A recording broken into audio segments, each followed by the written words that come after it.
Hey, dog, you get some ice cream? Only a spoonful.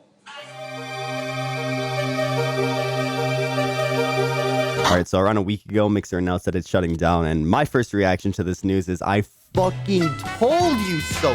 Oh my god, I'm such a legend. I'm a legend. Okay, hold on. I know what you're thinking. I'm like a fucking 10-year-old and I have an anime picture and I'm sitting here saying that I told you so. Get your comments, post them. I understand. Ever since Mixer acquired Ninja in late 2018, I've personally been outspoken talking about how it was a stupid move and how there's no possible way Mixer will ever have any feasible success. And it took less than a year to prove me right. But why? Why was I so certain that this buyout was such a bad idea? Why, after two of the biggest creators on Twitch jumped ship, they were barely affected? And what made it so that Mixer was pretty much doomed from the beginning? So hey, my name is Zenith, and today we're going to look at why Mixer was not only unsuccessful, but was pretty much doomed from the start.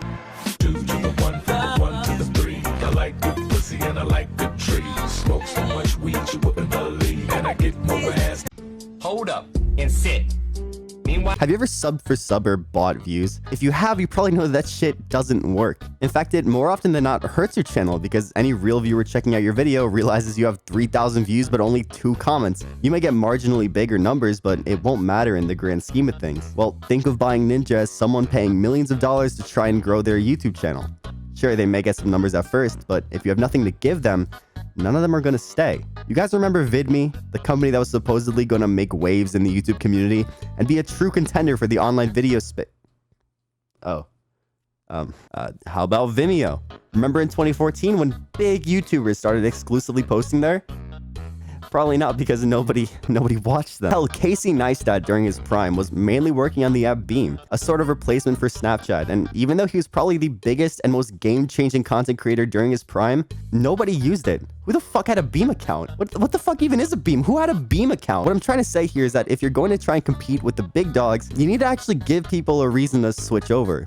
And buying a personality out isn't a reason. Instead of thinking that your platform is so good, they're gonna think that if this guy wasn't getting paid to be there, he'd probably be on a different service. Remember when PewDiePie was on DLive? Did you watch PewDiePie stream there? Probably. They were pretty good streams. I've been on there sometimes. Now, did you ever make a DLive account? If you believed in it, then yeah, again, probably. Now, did you ever stream or watch any other streamer on DLive? I'm waiting. No, you probably haven't. DLive wasn't known for being an amazing streaming platform or a competitor to Twitch. It was known as the platform that has PewDiePie on it. That's it. It has PewDiePie and that's it. There is no reason to be on there other than to watch PewDiePie fucking, I don't know, play Minecraft. What a fucking... Clint Stevens, Pokimane, Dr. Disrespect. Fuck. All of these people have Twitch. PewDiePie, KSI, fucking Smosh. All of these guys have YouTube. But Ninja doesn't have Mixer. Mixer has Ninja. And when a personality is the only driving force to your community, it's destined to never actually grow. I guess in theory, this could actually be something good. Maybe you do buy somebody out. Maybe you get an insane deal on fucking Connor Eats Pants and he's hosting his world famous pantsies on your platform. All of your issues could be negated if you just knew how to spend your money. Does an ad for Mixer even exist? I genuinely have no idea. Excluding the time they bought their creators, I have never seen an advertisement anywhere. Listen, Microsoft, you spent $30 million on a guy with blue hair who wasn't even the most viewed or sub streamer at the time, and you think that this one guy is going to be able to carry an entire community on his shoulders? That's not being hopeful or optimistic or anything like that. That's just being stupid. You could have literally spent 1/10 of that money on advertisements and say something like, yeah, we're a streaming company and we have...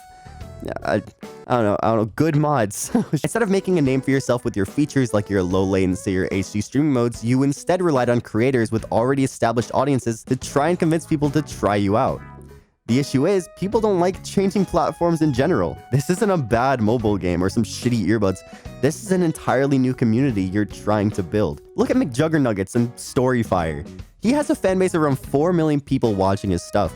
He starts hyping up his new alternative to YouTube, Storyfire, and oh no. Advertising yourself at all as an alternative to anything already puts you in second place. You just look like a B-grade knockoff if you do so. If you're trying to become competitive by saying you're a competitor or a replacement to any platform, you're already digging your own grave. Why should people go on your website with no guarantee of finding anyone worth their time or getting any viewership when they already have Twitch or YouTube or video Dailymotion. This is one of the reasons why YouTube is probably gonna be the #1 streaming platform very soon. Most every streamer on Twitch has already had an established YouTube audience, and with Twitch going fucking haywire recently, a lot of streamers who've gotten banned are probably gonna move to YouTube and get a lot more viewers. Look, I know that YouTube streaming has its own issues, like the UI is fucking terrible and you can only use emojis. What? In all honesty, if YouTube devotes their time to actually develop their streaming platform, there's no competition. It's gonna take over. On August 1st, 2019, Ninja announced on his YouTube channel that he was going to switch to Mixer. After doing so much, bringing gaming into the mainstream and even helping this underground rapper Drake find an audience, this was it. He was going to lead the charge for a new platform that will become the future of streaming. Less than a year later, Mixer announces that it's shutting down. Listen, I still believe that they were doomed from the start. Buying Ninja was not a strategy in any way. It was a power move, and they expected instant success from this. A cheap and easy way to the top that, unfortunately, doesn't exist. Even the copious amounts of bad press Twitch was and still is getting didn't matter.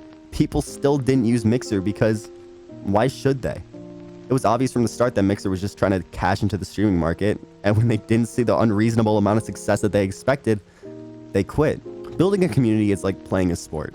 Imagine you're Michael Jordan and have been working hard every day since you were a kid, working yourself nearly to death just so you can shoot a ball into a hoop.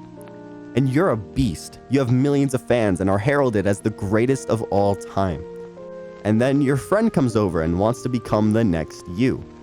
So they buy your jersey, they wear the same accessories, and they try to have the same image that you keep. But they suck. And once one person calls them out for being bad, they retire immediately. There's no way to the top other than grinding, putting your head down, and slowly but surely growing. Mr. Beast wasn't giving millions of dollars away in his first year. Call Me Carson didn't automatically have a fan base that'll watch and donate to him painting a picture. PewDiePie didn't even hit 100,000 subscribers in his first year.